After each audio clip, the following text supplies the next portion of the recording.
بڑی خبر آپ کو دیں گے توشہ خانہ 2 کیس میں اسلام آباد ہائی کورٹ نے بشریٰ بی بی کی درخواست ضمانت منظور کر لی ہے۔ عدالت نے بشریٰ بی بی کو ضمانت پر رہا کرنے کے آرڈرز جاری کر دیے ہیں۔ اسی حوالے سے بات کر لیں گے، ہمارے ساتھ علی شیر موجود ہیں۔ علی شیر، یہ بتائے گا کہ رہائی ہو رہی ہے یا پھر کسی اور کیس میں گرفتاری ہو سکتی ہے؟ جی بالکل، اسلام آباد ہائی کورٹ میں گزشتہ روز بھی سماعت ہوئی تھی توشہ خانہ 2 کیس کی، اور لوور کورٹ سے ان کی ضمانت جو ہے وہ خارج ہوئی تھی۔ اس کے خلاف اس کیس پہ کل بھی دلائل ہوئے تھے اور آج بھی دلائل ہوئے۔ جب یہ دلائل مکمل ہوئے تھے تو جسٹس میاں گل حسن اورنگزیب جو ہیں انہوں نے توشہ خانہ 2 کیس میں بانی پی ٹی آئی کی اہلیہ بشریٰ بی بی کی ضمانت جو ہے وہ فوری طور پر منظور کر لی اور ان کو رہا کرنے کا حکم دیا۔ 10 لاکھ کے مچلقوں کے عوض جو ہے وہ رہائی کی ضمانت جو ہے وہ ایکسیپٹ کی گئی ہے۔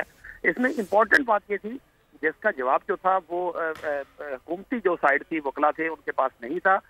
وہ جسٹس میاں گل حسن اورنگزیب نے سوال اٹھایا کہ یہ تو بالکل جسٹس قاضی فائز عیسیٰ جیسا کیس ہے کہ جیسے ان کی اہلیہ کا معاملہ تھا اور جو ان کے خامد ہیں، جو میاں ہیں ان کے اوپر وہ معاملہ ڈال دیا گیا۔ تو اگر یہ سچویشن ہے تو اس میں اگر بشریٰ بی بی نے کوئی امبیزلمنٹ کی بھی ہے تو اس میں بانی پی ٹی آئی کا کیا قصور ہے؟ ان کو کس طرح سے ڈال دیا گیا اس کیس میں؟